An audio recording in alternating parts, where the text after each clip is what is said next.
नमस्कार साथियों। तो आज है 22 अप्रैल 2025। बाजार की सेंटिमेंट आज काफी बढ़िया था। जैसे कि लास्ट डे सेम टाइम की वीडियो में आपको कहा था कि आज बाजार से बहुत ज्यादा उम्मीदें मत करना। अगर निफ्टी फिफ्टी आज अगर 24,000 के ऊपर टिक गया ना, होल्ड कर गया, वही दोस्तों एनफ है। तो आज पूरा दिन हमने देखा 24,000 के ऊपर पूरा होल्ड किया, क्लोजिंग दिया 24,167 पॉइंट पे, लगभग 0.17% गेनिंग के साथ। अब सवाल उठता कि कल क्या होगा बुधवार को, जानेंगे इस वीडियो में। साथ में शेयर मार्केट से रिलेटेड बहुत सारे इंपॉर्टेंट लेटेस्ट अपडेट शेयर करूंगा आपके साथ। उसके साथ साथ ग्लोबल मार्केट का हालचाल, एफएसडीएस का डेटा और मोस्ट इंपॉर्टेंट पार्ट कल मार्केट एनालिसिस। तो रिक्वेस्ट करूंगा आप सभी को प्लीज वीडियो को बिना स्किप के पूरा अंत तक जरूर देखना, और खास करके इस वीडियो की आखिरी 4-5 मिनट पे जब हम बाजार को एनालाइज करेंगे, समझने की कोशिश करेंगे कि कल मार्केट किस तरह मूव कर सकता है, उसको तो कतई मिस मत करना। ओके, तो आइए सबसे पहले चेकआउट करते हैं आज हमारे एनालिस्ट ने क्या स्टेटमेंट दिया। कल यानी बुधवार बाजार किस तरफ जा सकता है। दोस्तों आज इस टॉपिक को कवर किया एलकेपी सिक्योरिटीज की तरफ से एक एनालिस्ट ने। अब क्योंकि Nifty fifty back to back 2 दिन, लास्ट डे मंडे और आज ट्यूसडे 24,000 के ऊपर पहुंचा लास्ट डे, और आज फुल डे होल्ड किया। तो जिसके कारण कल जो ये सारे एनालिस्ट कह रहा था कि देखिए 23,800 पे एक स्ट्रॉन्ग सपोर्ट है, वही सपोर्ट लेवल को आज और ऊपर शिफ्ट करके 24,000 पे कह दिया। और ऊपर की तरफ अभी जो नियर बेस टारगेट आप बोल सकते हो या स्ट्रॉन्ग रेजिस्टेंस बोल सकते हो, 24,500 को हाईलाइट किया। अच्छा, सेम टॉपिक को कवर किया मनी कंट्रोल के वेबसाइट में। दूसरे एक और एनालिस्ट ने अपने एक पॉइंट ऑफ व्यू रखा बाजार के बारे में, टेक्निकल व्यू। देखिए डोजी डोजी एक कैंडल है, doji like pattern formation signal consolidation. जो डोजी पैटर्न यहाँ पे बिल्ड किया कैंडल्स, वो दोस्तों कंसोलिडेशन की सिग्नल दे रहा है। Okay, in Nifty fifty bank Nifty moves closer to 56,000, जो कि आज हमने देखा ऑलमोस्ट बैंक निफ्टी पहुंच भी गया था 56,000 के लेवल पे। बट अब देखिए बैंक निफ्टी ओवरबॉट पे चल रहा है, तो वहां पे सस्टेन करना काफी मुश्किल हो जाता है, ठीक है। और क्लोजिंग दिया थोड़ा सा नीचे आके, बट आशा रखता हूँ कि जल्द ही बैंक निफ्टी 56,000 को भी क्रॉस करके पहुंच जाएगा। फिलहाल इस टॉपिक को आगे इस वीडियो में 4-5 मिनट पे कवर करेंगे, अच्छे से देखते जाइए। बट उसके पहले देखिए कुछ और important latest update, report, economical data out हुआ, जो कि आपके साथ मैं शेयर करूंगा। स्टेप बाय स्टेप करके पेशेंसली देखिए। देखिए सबसे पहला अपडेट ये है, प्राइम मिनिस्टर मोदी मोदी जी अभी सऊदी अरब के एक सफर पे है। वहां पे जाके बहुत सारे एग्रीमेंट, बहुत सारे डील साइन किए। उनमें से एक प्रमुख डील दोस्तों ये है, प्राइम मिनिस्टर मोदी से क्या कहा, India Saudi Arabia exploring joint refinery and petrochemical project. ये दोस्तों अपने आप पे बहुत इंपॉर्टेंट बात है, और इसके थ्रू खास करके मैं कहूंगा हमारे अंबानी जी को बहुत फायदा मिलेगा। किसको? अंबानी जी को, रिलायंस इंडस्ट्री को, और जितने भी सरकारी बेसिकली कंपनीज है, ऑयल सेक्टर के ऊपर काम करता है, चाहे आप यहाँ पे HPCL की बात करें, BPCL की बात करें, IOCL की बात करें, सबको बेनिफिट मिलेगा, ठीक है, इसके तहत। तो ये दोस्तों बहुत वाइटल अपडेट जो कि आज प्राइम मिनिस्टर मोदी जी द्वारा स्टेटमेंट में कहा गया। उसके बाद दोस्तों मैं आपको थोड़ा सा याद दिलाने की कोशिश करूंगा। कल रात की एग्जैक्टली सेम वीडियो पे मैं आपको एक न्यूज शेयर किया था। न्यूज था ये, चाइना वार्न कंट्रीज, चाइना ने बाकी कंट्रीज को वार्निंग दिया, या एक टाइप का बोल सकते हो थ्रेट किया था, no deal with US, US के साथ कोई डील ना करें, other nations that undermine our interest. Basically एक टाइप का थ्रेट ने दिया था। उसके बाद भारत ने फुल एकदम थग मोड पे आया और सीधा सीधा डील साइन कर लिया। कहा कि चाइना जाए बाहर में, कोई फर्क नहीं पड़ता। और यहाँ पे सच में भारत को कोई फर्क नहीं पड़ेगा। क्यों नहीं पड़ेगा? और ये जो थ्रेटमेंट दिया था ना, ये इनडायरेक्टली भारत को ही दिया था, इनडायरेक्टली भारत को ही दिया था। आप पूछेंगे क्यों ऐसे कॉन्फिडेंटली आप कैसे बोल सकते हो? रिसेंटली देखिए, आप लोगों ने आई थिंक कि सुना होगा, यूएस की vice president JD Vance Bharat में आए, भारत की प्राइम मिनिस्टर मोदी जी के साथ मीटिंग किए, बहुत सारे एग्रीमेंट वगैरह साइन किए, बहुत सारे डील साइन किए। उनमें से देखिए US India finalised term for trade deal, finalised हो चुका है डील। कल चाइना की तरफ से वो स्टेटमेंट दिया था इनडायरेक्टली भारत को, और आज भारत ने फाइनलाइज्ड कर दिया, ट्रेड डील साइन कर दिया, ठीक है। तो वही बात है, चाइना देखिए धीरे धीरे ना, जो अभी यूएस कोशिश कर रहा था चाइना को आइसोलेट करने के लिए, वो कहीं ना कहीं आइसोलेट हो रहा है, ठीक है। ये चीज़ भी आप लोगों को थोड़ा जो जियोपॉलिटिक्स में चल रहा है समझने की जरूरत है। और मैं कहूँगा यहाँ पे ना ही मैं यूएस की फेवर में कह रहा हूँ, चाइना, देखिए भारत की इंटरेस्ट में, सीधी सी बात है, ठीक है। तो यहाँ पे जो ट्रेड वॉर चल रहा है यूएस और चाइना के भीतर, इसमें सबसे बेनिफिट अगर कोई देश को मिल रहा है वो दोस्तों भारत ही है। और आज आप देखिए भारत की शेयर मार्केट कहाँ से कहाँ पहुंच गया, है ना। अच्छा, उसके बाद नेक्स्ट इंपॉर्टेंट रिपोर्ट आप देखिए, vice president JD Vance US की, ऑन इंडिया यूएस टाइज के ऊपर इन्होंने कुछ स्टेटमेंट दिया कि Trump want America to grow, Trump चाहता है कि यूएस ग्रो करे। ही मतलब कौन, ही मतलब यहाँ पे हमारे प्राइम मिनिस्टर मोदी जी को कहा, ठीक है, ही मतलब Modi ji. He want India to grow, Modi ji चाहता है कि भारत भी ग्रो करे। ओके, तो देखिए यहाँ पे इस टाइप की स्टेटमेंट देखने के बाद ना आप बहुत ज़्यादा इमोशन हो जाते हैं। मैं अक्सर देखता हूँ लोग कि अरे कितने अच्छे इंसान है, ये तो देव मानुष निकला, तो ऐसे कुछ बात नहीं है। इंटरनेशनल पॉलिटिक्स में इमोशन की कोई जगह नहीं है। जब तक इंटरेस्ट है तब तक तारीफ करेगा, जब तक इंटरेस्ट नहीं है साइडलाइन कर देगा, सिंपल बात है, ठीक है। तो खुद को सोचना चाहिए, भारत को भारत का ही इंटरेस्ट के ऊपर सोचना चाहिए। अच्छा, नेक्स्ट देखिए इंपॉर्टेंट रिपोर्ट आपके, India stand tall as global market falter since Trump 2 April tariff shock. याद होगा आपको, 2 अप्रैल टैरिफ के बाद लगातार बाजार में गिरावट हुआ था, ग्लोबल मार्केट में गिरावट हुआ था, बट भारत दोस्तों एक ऐसे बाजार, ऐसे इंडेक्स, भारत के जो टॉप इंडेक्स, वो ना केवल प्रीवियस हाई को क्रॉस किया, एक नया हाई भी पहुंच गया, एक नया हाई पे पहुंच चुका है, ठीक है। तो वही बात है, घूम फिर के मैं आपको जो बार बार कह रहा हूं कि देखिए यूएस और चाइना के भी तो जो ट्रेड वॉर चल रहा है उसमें फायदा किसको मिल रहा है, भारत को मिल रहा है, क्योंकि चाइना से ऑलरेडी आप देख लीजिए ना, चाइना से कंपनी शिफ्ट होना शुरू हो चुका है भारत में, खुद चाइनीज कंपनी आ रहा है भारत में, क्योंकि यहां से अगर माल एक्सपोर्ट करेंगे फायदा कंपनीज को मिलेगा। अच्छा, उसके बाद देखिए नमूरा की तरफ से statement, India has best chance for US deal. देखिए मैं आपको 2 अप्रैल से बार बार कह रहा हूं, अभी ये सारे ब्रोकरेज रिसर्च एनालिसिस करने के बाद आप लोगों को कह रहा है, yet market are not out to woods, ठीक है। तो भारत एक बहुत अच्छी बेनिफिशियल स्टेज में है आज की डेट में। अच्छा, उसके बाद देखिए भारत की जो सेंट्रल बैंक आरबीआई की गवर्नर की तरफ से स्टेटमेंट दिया, the Sanjay Malhotra effect banking stock rally S RBI liquidity push. Already हमने देख चुका कि बहुत बार यहाँ पे जो पैसा इंजेक्ट किया गया है मार्केट में या बैंकिंग सिस्टम में, rate cuts fuel optimism, rate cut होने का दोस्त देखिए बहुत बड़ा चांस है। और यहाँ पे एक पॉइंट मैं ऐड करना चाहूंगा, रिसेंटली भारत की जो मैक्रो डेटाज है, जैसे कि आपकी सीपीआई डेटा, जैसे कि आपकी डब्ल्यूपीआई डेटा, जैसे कि आपकी core growth data, last day आपके साथ में शेयर किया था, याद होगा आपको, वो दोस्तों बहुत अच्छा हो रहा है, भारत की मैक्रो डेटा काफी अच्छा हो रहा है, ठीक है। अच्छा, उसके बाद देखिए एक और इंपॉर्टेंट रिपोर्ट आईएमएफ की तरफ से आया है कि भारत की जो ग्रोथ रेट फोरकास्ट फाइनेंशियल 26 के लिए थोड़ा बहुत कट किया है 6.2%, बट ये सिचुएशन है, सिंपल बात, इसके पहले भी आपको बहुत बार बोल चुका हूं। अच्छा, उसके बाद देखिए global uncertainties present opportunities for India से आरबीआई रिपोर्ट, आरबीआई रिपोर्ट की तरफ से कहा गया कि देखिए भारत के लिए अपॉर्चुनिटी है।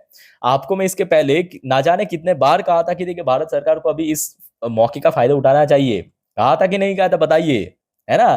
तो देखिए मैं जब आपको कहता हूं आप लोग सुनते नहीं हो, आज देखिए ये लोग कह रहा है इतने दिनों बाद। देखिए अब नेक्स्ट इंपॉर्टेंट, आप रिपोर्ट देखिए ना, आपको समझ आ जाएगा कि मैं ये स्टेटमेंट आपको पहले से क्यों कहा था। Laptop ditches the dragon, laptop manufacturing जो कंपनीज है ना, वो दोस्तों चाइना छोड़ रहा है, ड्रैगन मतलब चाइना। इंडिया पीएलआई, भारत सरकार की एक स्कीम है पीएलआई स्कीम, याद होगा आपको, India PLI push power up as brand shift gear from China, India में आ रहा है छोड़ छोड़ के। और फायदा कौन से सेक्टर को मिलेगा, प्रॉपर ढंग से यहाँ पे ईएमएस सेक्टर को मिलेगा, इलेक्ट्रॉनिक, मैन्युफैक्चरिंग, सर्विस सेक्टर। बाकी आप कुछ समझदार हो, समझ जाइए कौन कौन सी कंपनी है इस पर्टिकुलर सेक्टर में। दोस्तों एक और इंपॉर्टेंट रिपोर्ट, जैसे कि देखिए इस वीडियो की थंबनेल पे मैं ठीक नीचे नीचे साइड में मेंशन किया, 3521% की न्यू जो यहाँ पे ड्यूटीज, इंपोर्ट ड्यूटीज किसके ऊपर आप देख लीजिए, US imposes new duties as high as 3521%। Just imagine, मतलब 100 रुपए का, 100 रुपए का प्रोडक्ट जो है ना सोलर की, वो 36 रुपए में हो जाएगा। Just imagine, on solar import from south east Asia. But don't worry, यहाँ पे भारत का नाम नहीं है। साउथ ईस्ट एशिया में एक्चुअली 4 कंट्रीज है, 4 देश है, मैं आपको दिखा देता हूँ।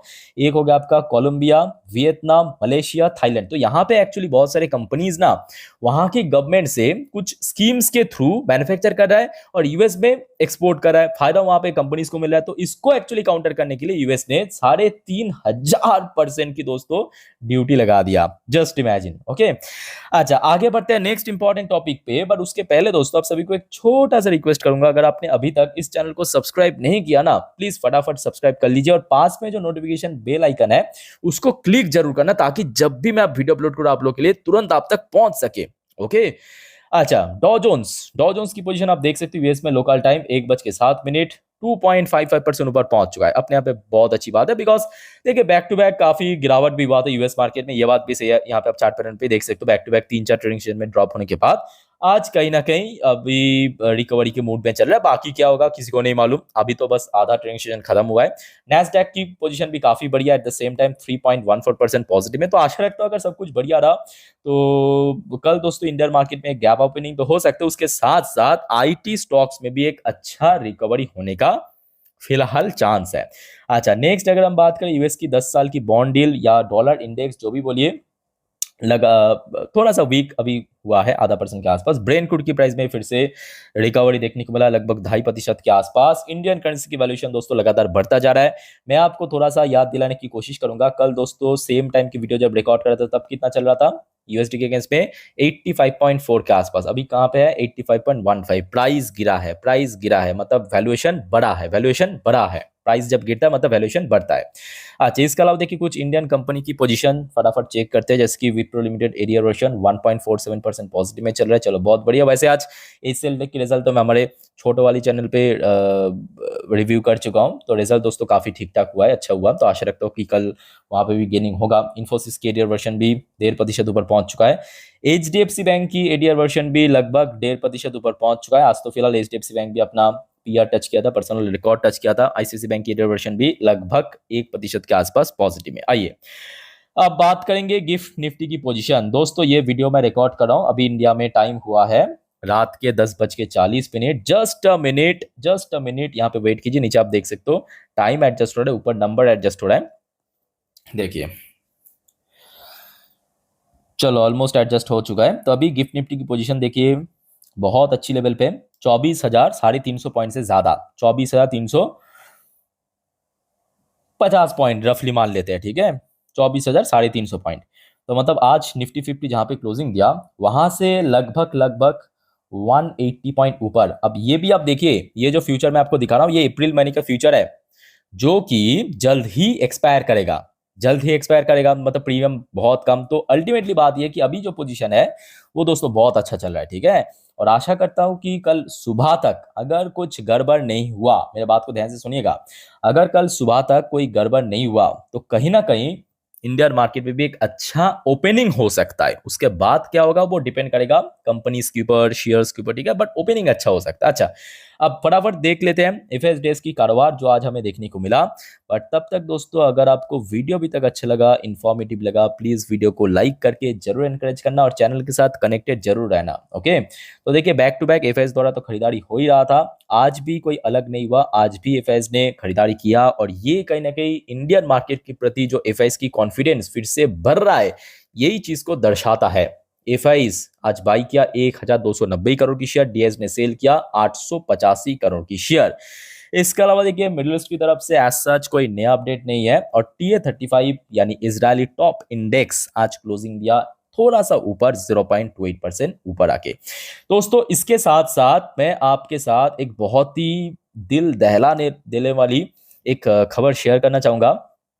आपके जम्मू एंड कश्मीर में एक जगह है पहलगाम नाम करके, वहां पे एक भीषण टेररिस्ट अटैक हुआ है आज के दिन। आई डोंट नो आप लोग कितना मालूम है नहीं मालूम है, बट वहां पे बताया जा रहा है कि इंडियन के साथ साथ बहुत सारे फॉरेन टूरिस्ट वहां पे घूमने के लिए गए थे। लगभग 28 से ज्यादा लोग दोस्तों मारे चुके, मतलब कितना, मतलब क्या कहूँ, कितना सैड न्यूज़ आप समझ सकते हो। उसके बाद देखिए आपके गृह मंत्री अमित शाह जी की तरफ से, प्रधानमंत्री मोदी की तरफ से भी कहा गया कि इसके ऊपर प्रॉपर स्टेप लिया जाएगा, किसी को छोड़ा नहीं जाएगा।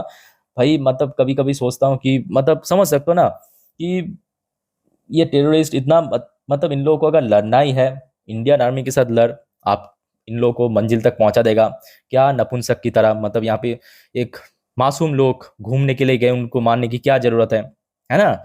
बट देखिए मेरा ये न्यूज़ शेयर करने की रीज़न एक तो आप लोग को साथ शेयर करना है, बट उसके साथ साथ अगर भारत या इंडियन आर्मी द्वारा दोस्तों कुछ एक्शन लिया तो उसका इम्पैक्ट भी आपको मार्केट में दिखाई दे सकता है। और लेगा जरूर, इतना आप कंफर्म हो जाए, वो कल भी हो सकता है, 2 दिन बाद भी हो सकता है, बट लेगा जरूर इतना आप जान लीजिए। क्योंकि यहाँ पे जो मौत हुआ है, लोगों की डेथ हुआ है, वो दोस्तों नंबर कोई छोटा मोटा नहीं है, 28 के आसपास किल्ड हुआ।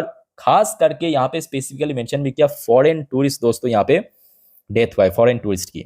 ठीक है। और ये खबर अभी मैं कहूँगा इंटरनेशनल मीडिया ने कवर नहीं किया, डोमेस्टिक मीडिया में चल रहा है, बट जब इंटरनेशनल मीडिया में कवरेज मिलेगा, ये दोस्तों काफ़ी शर्मनाक घटना, आप समझ सकते हो कि बाहर से लोग आए घूमने, यहाँ पे डेथ हो गया, तो ये काफ़ी लज्जाजनक बात है। तो आई थिंक कि भारत सरकार को इसको करारा जवाब देना चाहिए, जल्द ही जल्द देना चाहिए, क्योंकि ये सारी चीज़ बढ़ता जा रहा है। एक तरफ आप देख सकते हो पश्चिम बंगाल में क्या चल रहा है, मुर्शिदाबाद में, जम्मू कश्मीर में फिर से यहाँ पे टेररिस्ट अटैक हुआ, कहीं ना कहीं एक दूसरे के साथ लिंक्ड है। ओके, तो ये अलग मुद्दा था। अब चलिए मैं आपको मार्केट एनालिसिस वाला पार्ट के ऊपर लेके चलता हूँ।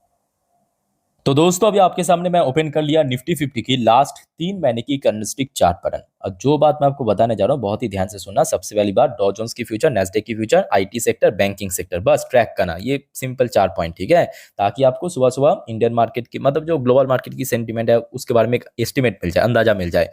अच्छा, कल के लिए सबसे वाइटल लेवल मैं कहूंगा कि देखिए कहीं पे भी ओपन हो सकता है। आज रात में अगर यूएस मार्केट ठीक ठाक लेवल पे क्लोजिंग दे दिया 2% 3%, तो पॉसिबिलिटी है कल एक अच्छा ओपनिंग हो सकता है। बट देखिए मैं कहूंगा बहुत उम्मीद ना रखने के लिए, क्योंकि एक तो आप समझ सकते हो कि निफ्टी 50 की आरएस इंडेक्स भी कहीं ना कहीं ओवरबॉट के नजदीक पहुंच चुका है। ऊपर से आप बैंक निफ्टी, जिसके भरोसे निफ्टी 50 इतना जंप कर रहा है, कूद रहा है, तो bank Nifty already overbought cross करके बहुत ऊपर पहुंच चुका है। उसके साथ साथ आप ये भी नोटिस कीजिए, कल बुधवार है बट परसों बृहस्पतिवार है ना, और इस बार थर्सडे पे देखिए मंथली एक्सपायरी भी है। ठीक है, तो मैं कहूंगा बहुत ज्यादा उम्मीदें मत रखना, जो होगा वो देखा जाएगा। अगर बहुत कुछ लंबा रिकवर कर गया अच्छी बात है, होना भी चाहिए, बट हाँ मेरे हिसाब से कल एक और बार टेस्ट हो सकता है 24,000 के ऊपर। कल 24,000 के लेवल बहुत वाइटल है, इसको मिस मत करना, और सपोर्ट लेवल भी यही है, सबसे क्रूशियल लेवल कल यही है। ठीक है, ऊपर की तरफ अगर हम बात करें, मतलब ऊपर की तरफ अपसाइड अगर मूवमेंट दिया, तो उस केस में यहाँ पे आप देख पाएंगे कि निफ्टी 50 जो है ना, ध्यान से देखिए, यहाँ पे कुछ समय के लिए रेजिस्टेंस मिला, तो उसके बाद जब फर्दर गिरावट हुआ था काफी नीचे तक पहुंच गया। ठीक है, तो ये जो पोजीशन था आपके इसी साल एकदम फर्स्ट वीक में, जनवरी की फर्स्ट वीक पे, जिसका नंबर था, मतलब लेवल्स था ऑलमोस्ट 24,250 की रेंज पे। ठीक है, तो कल के लिए ये सबसे पहला एक हडल दे सकते हैं, जो कि आज भी हमने देखा कि जो इंटरडे हाई टच किया निफ्टी उसी लेवल के आसपास किया, नोट करना उसी लेवल के आसपास किया। ठीक है, तो कल उसी लेवल पे एक अच्छा रेजिस्टेंस दे सकता है। अगर रेजिस्टेंस ब्रेक हो गया तो सीधा 24,500 के आसपास निकल सकता है। तो यहाँ पे मैं आपको एक बार फ्रेश करके लिख के देता हूँ। आर फॉर रेजिस्टेंस कल के लिए सबसे पहला रेजिस्टेंस हो गया आपका 24,250, जहां पे आज भी मिला, इवन जनवरी के फर्स्ट वीक में भी मिला था। उसके बाद 24,500। सपोर्ट की बात करें, सपोर्ट कम सबसे क्रूशियल लेवल कल के लिए वो है 24,000 की लेवल। और अगर इस ये लेवल ब्रेक हो गया, जिसका चांस तो फिलहाल कम लग रहा है, बट जानने में क्या बुराई है, 23,850, बिकॉज इसके पहले मल्टीपल टाइम्स रेजिस्टेंस मिला था। ठीक है, और यहाँ पे आज क्या बन जाएगा, सपोर्ट बन जाएगा। अच्छा, अब आगे बढ़ते हैं बैंक निफ्टी। देखिए बैंक निफ्टी ऊपर की तरफ कहाँ पे जाएगा ये किसी को नहीं मालूम, क्योंकि बैंक निफ्टी अपना पीआर पे चल रहा है, पर्सनल रिकॉर्ड में चल रहा है। लास्ट डे अपना पीआर टच किया, आज पीआर टच किया, तो देखिए बैंक निफ्टी के लिए ऊपर की तरफ अब मेरे हिसाब से बहुत ऊपर उछलना थोड़ा सा टफ हो सकता है। एक तो देखिए आरएस इंडेक्स ओवरबॉट पे चल रहा है, और आज भी हमने देखा कि यहाँ पे पहुंच गया था, कौन सा लेवल पे, लगभग 56,000 के नजदीक पहुंच गया था। हाई टच किया, रिकॉर्ड टच किया, उसके बाद क्लोजिंग दिया जस्ट नीचे। बट बैंक निफ्टी के लिए मैं कहूंगा कि कल बहुत उम्मीद मत करना, 55,000 के आसपास यहाँ पे एक सपोर्ट है। ऊपर की तरफ इमीडिएट रेजिस्टेंस 56,000, ये जो 1,000 पॉइंट की रेंज है ना, इसी रेंज के आसपास मोस्ट प्रॉब्ली रह सकता है। ठीक है, तो बैंक निफ्टी के लिए ये मैं आपको बता दिया, निफ्टी 50 को आपको मैं बता दिया, समझा दिया। तो दोस्तों और कोई आपका डाउट्स है कमेंट करके बताइए। बाय द वे, इस वीडियो को वाइंड अप करने से पहले एक और बात मैं आपको जो हमेशा कहता हूं, गलती से देखिए F and O trading, call put, buy sell, intraday मत करना प्लीज। आप समझदार इंसान हो, बाजार बहुत अनसर्टेन है, रिस्की है। तो ये सब मत करना। बाकी कोई दिक्कत है, कोई कंफ्यूजन है, डोंट वरी, मैं हूं आप लोग के लिए, कमेंट करके बताइए। ओके, तो दोस्तों इस वीडियो को वाइंड अप करता हूं। वीडियो अच्छे लगे तो लाइक करना, चैनल को सब्सक्राइब करके जरूर रखना। मिलते हैं नेक्स्ट वीडियो पे, तब तक के लिए टेक केयर, बाय बाय, जय हिंद।